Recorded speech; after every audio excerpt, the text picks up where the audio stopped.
की सरकार भ्रष्टाचार में लिप्त है। बहुत सारी भ्रष्टाचार की फाइलें बड़ी बनी हैं।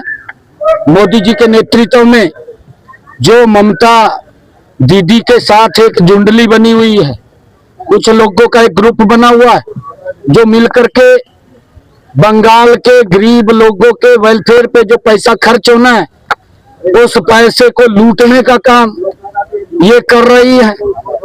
वो सारी की सारी फाइलें बनी हुई हैं। अब मोदी जी के नेतृत्व में यहाँ की ये भ्रष्टाचारी सरकार, इसको बाहर करने का काम यहाँ की जनता करेगी और वो सारी की सारी फाइलें खुलेंगी। ममता दीदी जी और उनके इर्द गिर्द घूमने वाले वो सब चक्की जेल के अंदर चक्की पीसेंगे और चक्की के अंदर जो आटा वो पीस करके आएगा वो बंगाल के गरीब लोगों तक पहुंचेगा। ये सारा का सारा हिसाब होगा, क्योंकि एक कहावत होती है कि हाथी के दांत खाने के और दिखाने के और वो कहावत यहाँ पर ममता दीदी के ऊपर फिट बैठ रही है। क्योंकि हाथी के जो दांत हैं ये दिखाती तो है मैं ईमानदार हूँ, मैं अपने घर में रह रही हूँ, परंतु भ्रष्टाचार की सारी सीमाएं लांघ दी है। गरीब व्यक्ति का जो पैसा वेलफेयर पे खर्च होना था, उस पैसे को उन्होंने हड़प लिया, उसमें घोटाले कर दिए। उसकी सबकी जांच होगी तो ममता दीदी भी और इसके इर्द गिर्द जो घूमने वाले लोग हैं उनके ऊपर भी कार्रवाई होगी, वो भी जेल के अंदर जाएंगे। 91 लाख लोगों के नाम पश्चिम बंगाल में मतदाता सूची से डिलीट हुए। नहीं, देखिए ममता ने बंगाल के लोगों को किस प्रकार से अपनी राजनीतिक इच्छा शक्ति के लिए हाशिए पर ला करके खड़ा कर दिया।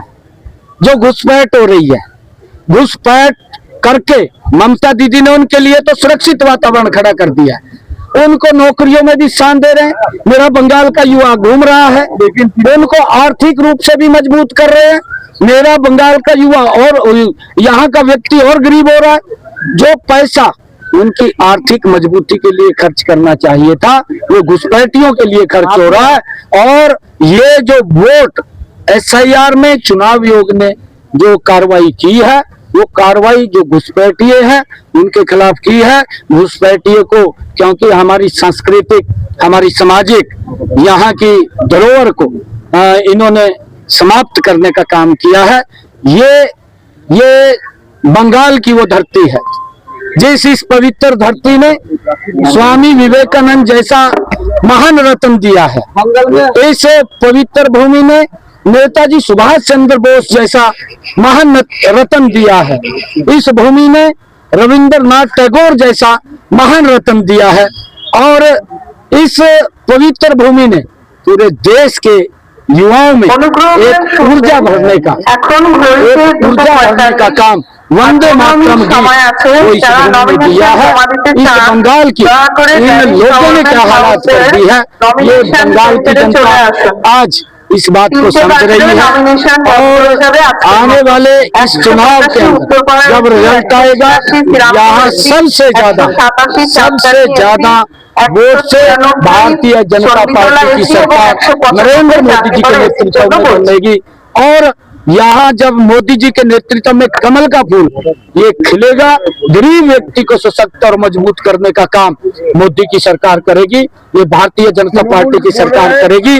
और तृणमूल की जांच होगी, जांच जो फाइलें दबा रखी हैं, फाइलें तो वो भ्रष्टाचार की जो फाइलें हैं तो वो फाइलों की जांच होगी। क्योंकि इस प्रकार का जो लोगों को कहा गया है